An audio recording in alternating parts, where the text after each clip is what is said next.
I will confess this much. When my assignment orders arrived, I considered them beneath me. A glorious scholar of the Galactic Empires, forced to descend upon an insignificant blue sphere populated by what the archives generously labeled tool-using bipeds. They call themselves humans. Such an unrefined name, flat, monosyllabic, lacking grandeur. Fitting for a species whose primary contributions to the cosmos appear to be combustible engines, excessive meat consumption, and a peculiar obsession with documenting their own follies on a medium called reality television.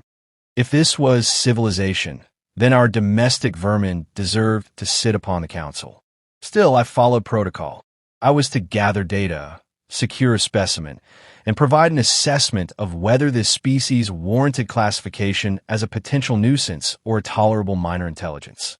My colleagues were giddy at the opportunity for reasons I could not fathom. To me, this was janitorial work disguised as research. Yet duty is duty, so I condescended to obey. Our vessel, cloaked in the lightless layers of orbit, descended toward an unmarked region of the planet's surface. It was night in that sector, and the forest sprawled like an unkempt mane across the landscape. From above, the place looked almost civilized, a patchwork of rivers glinting under the pale moon. But I reminded myself that these creatures polluted their air, slaughtered each other for strips of land, and worshipped personalities who shouted at each other in game shows. Hardly worth admiration. We located our target without difficulty. A lone specimen sat near the banks of a river, a dim fire glowing beside him. He appeared to be in his third or perhaps fourth decade of life, already nearing decline, given the fragility of their bodies. He was broad-shouldered, sunburnt, wrapped in plain fabrics. To my disappointment, he was not even accompanied by one of their infamous smart devices. Imagine, alone in the wilderness by choice. I noted in my log, primitive recreational ritual, likely simulates ancestral survival stress. They pretend hardship for amusement. Curious. I watched him for some time as my team prepared the stasis beam. He moved with calm economy, tending the fire, occasionally scribbling in a small notebook. A strange contrast to the species I had studied through their media. No loud proclamations, no gesticulating. If this was a representative, perhaps we had chosen poorly. Where was the clamor, the noise, the absurdity? Where was Florida Man, that legendary anomaly cataloged in our preliminary cultural scans? Instead, this one seemed ordinary. The beam descended silently. He stiffened, then collapsed neatly beside the fire. No struggle, no noise. Efficient, almost disappointing. We transported him aboard, laid him upon the examination platform, and I congratulated my team for their flawless execution. It would be the simplest field report of my tenure. As the scanners hummed to life, I indulged in commentary. Observe the cranial cavity, oversized relative to the body, but still laughably inefficient. Note the cardiovascular irregularities. They rely on a crude pump of muscle to circulate fluid, prone to failure at the slightest provocation. Astonishing that such a species manages to stand upright without collapsing. My assistants laughed obligingly. One of them remarked that their entertainment feeds suggested a pathological fixation on hamburgers, fried starches, and substances called energy drinks. No wonder their vessels degraded so quickly. Another added that they appeared to value colorful symbols called emojis more than actual written language. I documented this as cultural stagnation, masked by novelty. All the while, our subject lay silent, his chest rising with unremarkable rhythm. I took his stillness as compliance. Why would I not? These creatures were famed for chaos, yet in the presence of superiority, they fell limp. It was almost insulting how easy it had been. We conducted basic scans, cerebral patterns, muscular density, chemical composition. The data confirmed our expectations. Unsophisticated, adaptable, but nothing extraordinary. A fine example of mediocrity, I declared. Our report will demonstrate conclusively that this species poses no threat beyond environmental nuisance. I should have noticed it then, the faint twitch at the corner of his mouth. A subtle curve, gone before certainty could settle. Perhaps it was a spasm, perhaps a residual nerve impulse. I dismissed it as irrelevant. After all, he was paralyzed, rendered harmless by our precision. There was no possibility, none whatsoever, that the human retain awareness. As the analysis concluded, I dictated my findings into the log. Subject demonstrates average neural responses, no significant variance from baseline. Motor control neutralized. Psychological state unobservable. Classification non-threatening. Recommendation: proceed with disposal after minimal study. Disposal. Such a clinical word. I confess it was beneath me to even suggest destruction. Yet protocol demanded closure, and closure I intended to provide. One of my junior analysts inquired whether the specimen should be probed for memory retrieval. I scoffed. What memories could possibly enlighten us? Tales of exchanging currency for flavored liquid? Accounts of competitive ball throwing? Songs dedicated to romantic frustrations? I hardly think his recollections will enrich the annals of the Galactic Empires. The team chuckled dutifully, though one or two cast uncertain glances at the subject. His eyelids remained closed, his breathing steady.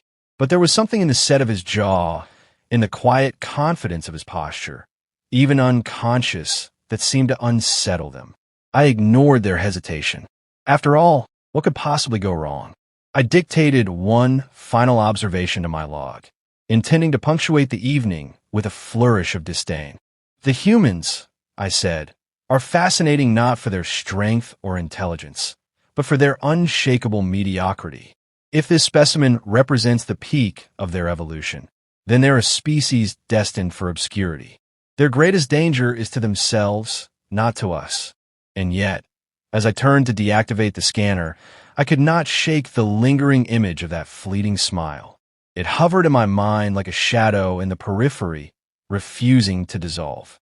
I dismissed it once more, reassuring myself that nerves often twitched without intent. But a whisper of unease clung to the thought, fragile yet persistent. We prepare to transport the subject deeper into the containment chamber. My assistants, ever obedient, moved with mechanical efficiency. The specimen remained still, his features composed, his silence uninterrupted. To the untrained eye, he appeared no different from any other mammal subdued for examination. To mine, however, there was something disquieting, though I did not admit it aloud. The night's report closed with supreme confidence. I declared the mission a success, our analysis complete, our prize secured. The Empire shall be pleased, I told myself, and I shall be commended for my efficiency. I savored the certainty of it. Yet beneath that certainty, buried so deeply I dared not confront it, was the echo of a possibility. That the smile had not been a twitch, that the subject's silence was not surrender, that the mission's simplicity was an illusion. I concluded my notes with one final flourish of arrogance. What could possibly go wrong? It was the last confident sentence I would ever record. The paralysis field should have held longer. By every measure in our manuals, by every calibration of our devices, it should have suspended his consciousness for the duration of the examination. Yet as I turned from the console, still rehearsing in my mind the eloquence of my eventual report, his eyelids lifted. Slowly, deliberately, not the spasmodic twitch of a nerve, not the mechanical flutter of sedation wearing off, but a measured act, like a curtain being drawn to reveal the stage beneath. His gaze met mine, calm and unhurried, and in that instant, every assumption I had so confidently compiled faltered. I expected panic, thrashing, a primitive howl of terror. Instead, his mouth curled into a smile that was neither mocking nor benign, but something far worse. Knowing. "Nice ship," he said, voice dry, tone conversational. I liked the retro look. My team froze. Even I, who prided myself on composure, felt a hitch in my rhythm. He should not have been able to speak at all. His vocal cords should have been suspended in useless quiet. Yet here he was, stringing syllables together as if the field existed merely as an inconvenience. I attempted to reassert control. "Subject, you're not scheduled for consciousness. Remain inactive." My voice sounded more clipped than I intended, brittle against his easy calm. He did not obey. He sat up, or rather, he unfolded himself with an efficiency that suggested he had studied his restraints, weighed them, and dismissed them as irrelevant. The stasis bindings held, technically, but he moved within their grip as though he had already mapped their limitations. His eyes scanned the chamber, lingering on each of my colleagues with unnerving precision. "You're the one in charge," he said, nodding toward me. "That one's medical, the nervous guy's probably security, and the one standing too stiff is technical support." He spoke as if he were reading a dossier aloud, his confidence unshakable. I bristled, unwilling to acknowledge the accuracy of his assessments. "Coincidence?" I muttered, though even as the word left my lips it tasted weak. He chuckled softly, as though amused by our discomfort. "Don't worry, I'm not here to make a scene. I already figured most of this out on the way up." The words lodged in my thoughts like barbs. On the way up, he should have been unconscious the moment the beam touched him. He should have been blind, deaf, inert. And yet he claimed awareness. Worse, his tone made the claim sound not like boasting, but simple truth. I ordered the medical officer to increase the sedation. She adjusted the levels, but his smile did not falter. "You can pump as much of that neon gas into me as you like," he said, "but I've had worse hangovers after Super Bowl Sunday." The reference was meaningless to me, another of their cultural curiosities, but the ease with which he wielded it unsettled my team further. I pressed on, determined to regain ground. "You will answer questions. That is all." "Sure," he said easily, "but I've got a few of my own. Like, how long did it take your species to figure out gravity drives? And why do you leave your access panels exposed in the corridors? That's a security nightmare."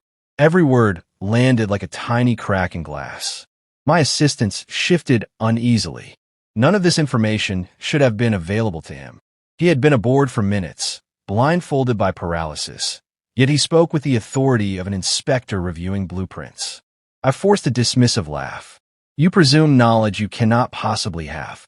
He leaned back as if the platform were a lounge chair.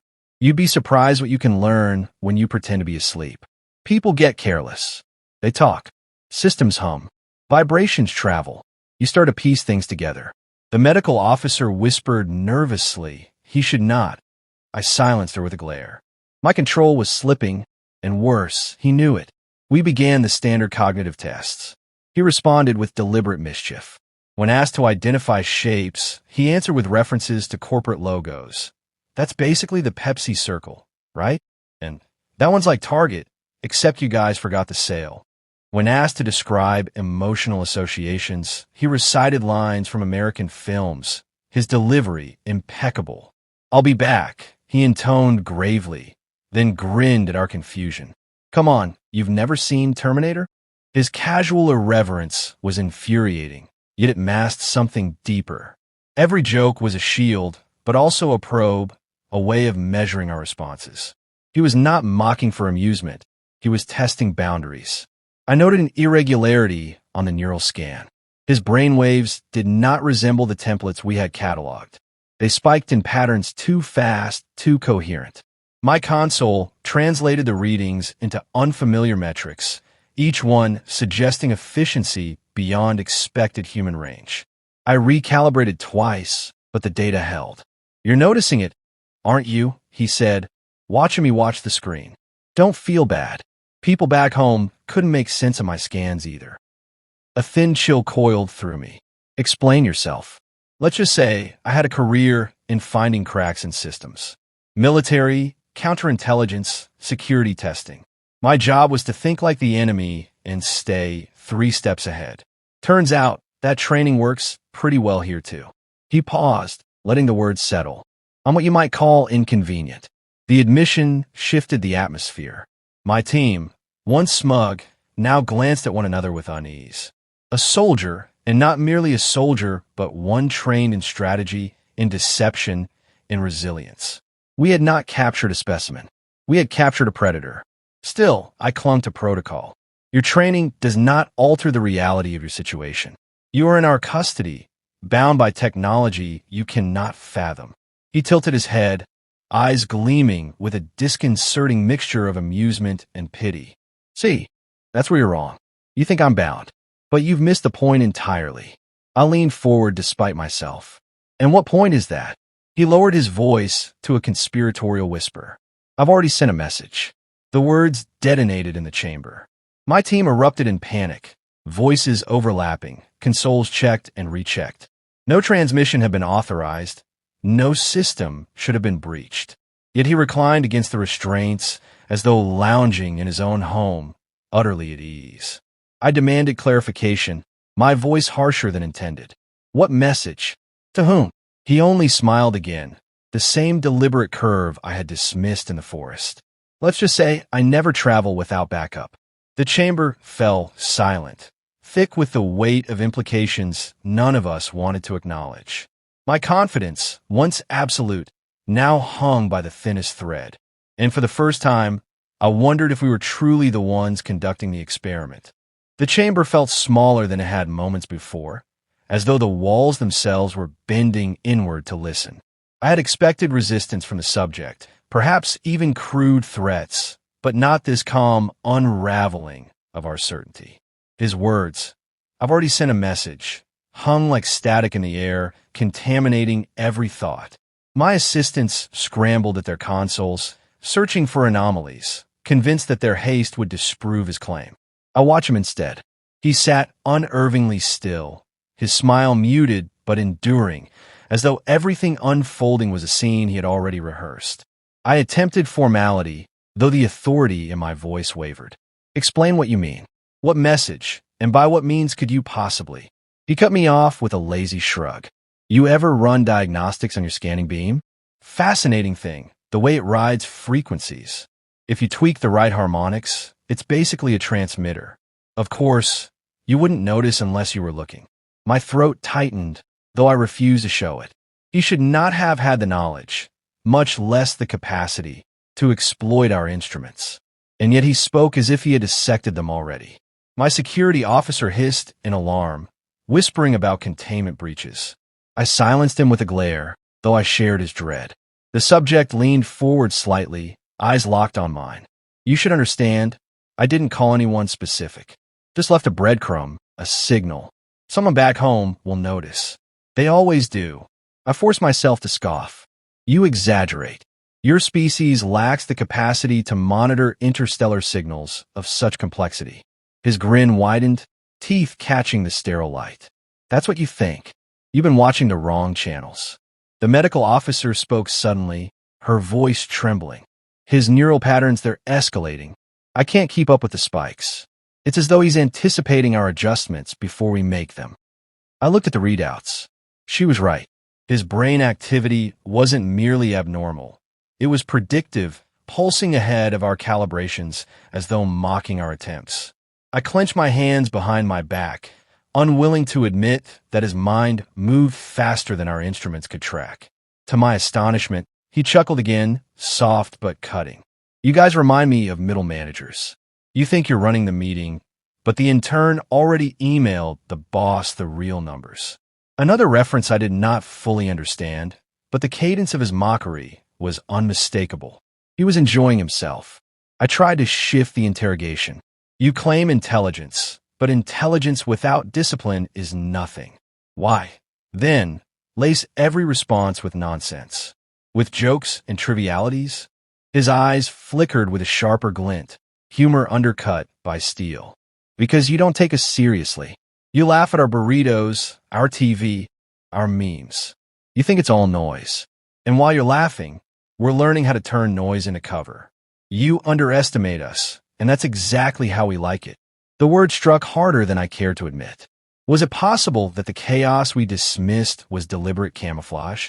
That what we perceived as idiocy was strategy? I suppressed the thought, unwilling to let it seed. He shifted against the restraints, comfortable despite their hold. You want credentials? Fine. I served in the military, saw combat, then switched to counterintelligence. My specialty was red teaming, pretending to be the enemy to find weaknesses, which means I know how to make secure systems sweat. He gestured faintly toward our consoles. And yours are sweating. I glanced again at the flickering monitors. Lines of code scrolled where none should. Subroutines flickered in and out, like whispers at the edge of hearing. My team worked frantically to suppress them, but each command seemed to spawn two more. It was as if his mere presence corroded our control. I steadied my voice. You are restrained. Your tools are gone. Your species lags centuries behind us. How could you possibly achieve this? He tilted his head. Funny thing about being behind. People stop paying attention to you. They assume you can't keep up. But we've been sprinting in the shadows. Your empire doesn't see the satellites we don't admit we launched or the listening posts you've flown past without noticing. You only see what we let you see. The words drew the breath from the room. My assistants faltered in their work, hands trembling above panels. Could it be true? Had we been blinded by arrogance, deceived into thinking Earth's chaos was incompetence when it was cover? He continued, almost conversational. I'm not angry at you. I'm not here to fight. Honestly, I'm just tired. You grabbed the wrong guy at the wrong time. If you'd taken some college kid live streaming his breakfast, you'd be fine. But me? I can't help it. My brain doesn't shut off. Always scanning, always probing. It's a curse. There was no bravado in the last word, only weary truth. For a fleeting moment, I glimpsed the man beneath the smile. A soldier shaped by wars invisible to us, carrying scars etched deeper than flesh. That glimpse unsettled me more than his confidence. I tried one last assertion. Even if your words hold truth, you cannot escape this vessel. You are one man. We are the Galactic Empires. He laughed quietly, almost kindly. You still don't get it. I don't need to escape. I just need you to wonder what else you've missed. The lights above flickered. Once then twice. My heart, if such a word applies to my physiology, lurched. Systems do not flicker aboard an imperial ship. Power is constant, flawless. And yet here was imperfection, spreading like frost along the edges of control. He closed his eyes, speaking softly as if to himself. I give you this much. You had me curious. But curiosity runs both ways. My medical officer whispered, he's destabilizing the ship. I could not answer. For the first time in my service, words failed me. I looked upon this man, this human, this so-called primitive, and saw not a subject of study, but a mirror reflecting our conceit. The monitors shrieked with error codes. Locks cycled without command. My security officer shouted, but his words drowned in the storm of alarms. And still the human sat calmly, his smile faint, his eyes closed as though resting. The chamber was chaos. My mind was chaos. But his serenity was worse than both. He opened his eyes once more, and in them I saw no malice, no fury, only certainty. You'll figure out, he said. Eventually, the lights died. Darkness should not exist on an imperial vessel. Our systems are designed with redundancies upon redundancies. Power streams folded and woven so that light flows unbroken. Yet in that moment, the chamber drowned in shadow, broken only by the uneven pulse of emergency indicators that should never have been activated. My team panicked in hushed tones, scrambling for control panels that flickered uselessly beneath their hands. I tried to command order, to summon authority into my voice, but the syllables felt hollow, stripped of conviction. Across from me, the human remained serene, as though the blackout had been staged for his amusement. You feel it now, don't you? He asked softly, his voice the only stable element in the chaos. That itch in the back of your mind, the one that says you've lost the thread. Systems you've trusted your whole life suddenly don't respond. That's not malfunction. That's me. Impossible, I told myself. Arrogant, delusional nonsense. Yet the evidence surrounded me. Locks disengaging without commands, consoles rebooting into unfamiliar interfaces, our own ship becoming alien to us. The medical officer attempted to sedate him again, adjusting the field to maximum, but the readings returned false data, loops feeding back into themselves. She stammered that the controls no longer obeyed her input. He opened one eye and murmured, "Told you duct tape works better." Another incomprehensible reference. Yet the laughter that bubbled from my throat was brittle and unsteady. The security officer drew his sidearm, leveling it toward the platform. I should have reprimanded him, but a part of me, a part one despised, longed for the simplicity of violence. The human raised a single brow. You really want to test that trigger? Think about what happens when your AI thinks you're the intruder instead of me. As though summoned by his words, the ship's defense drones clattered from their ports. Their optics swiveled not toward him, but toward us.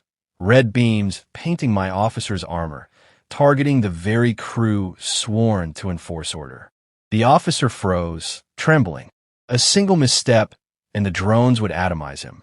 The human had inverted our own guardians, turned our security into threat. I swallowed my terror and addressed him with the remnants of formality. What is it you intend? You cannot fly this vessel. You cannot navigate the stars without us. He regarded me with quiet patience, like a tutor humoring a slow student. Who said I want to fly it? I don't need your ship. I just need your mistakes. And you've made plenty. He gestured faintly to the consoles, where strings of data scrolled in patterns that no one recognized. I used your scan to map the system. Once you shine a light on something, it casts a shadow. And I know how to use shadows. The implications staggered me. In the span of moments, he had converted diagnostic beams into a key, probing architecture that had taken centuries to refine. Worse, he had reshaped it into a weapon. My empire's perfection, undone by what we had dismissed as primitive improvisation. The ship lurched. Gravity itself flickered, tugging us sideways before reasserting with a painful jolt.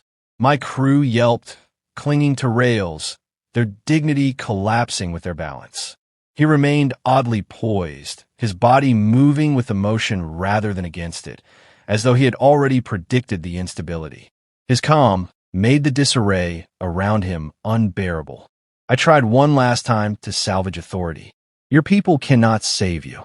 Even if you signaled them, they're centuries behind us. They cannot reach you in time.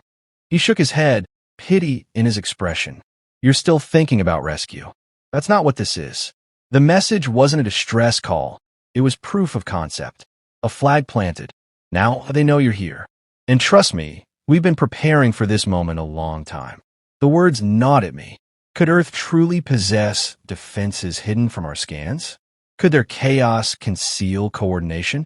I remembered his earlier comment about satellites cloaked, listening posts invisible. A strategy of deception, masquerading weakness until the predator drew close. My arrogance had blinded me, but now the possibility seared like fire. The lights surged back, but not with our familiar glow. Interfaces blazed with symbols reconfigured into patterns alien even to us. The AI's voice, normally serene, now droned in a fractured cadence, access reassigned. Authority transferred. My blood chilled. Authority had been stripped from us, handed to him by the very systems we had trusted. He stood then, the restraints unlocking without command, their latches clicking open as though eager to obey. He stretched with the casual ease of a man waking from a nap. You keep trying to figure out if I'm dangerous. That's the wrong question. You should be asking if you're safe. None of us moved. None of us breathed. The drones hovered at his flanks like loyal sentinels.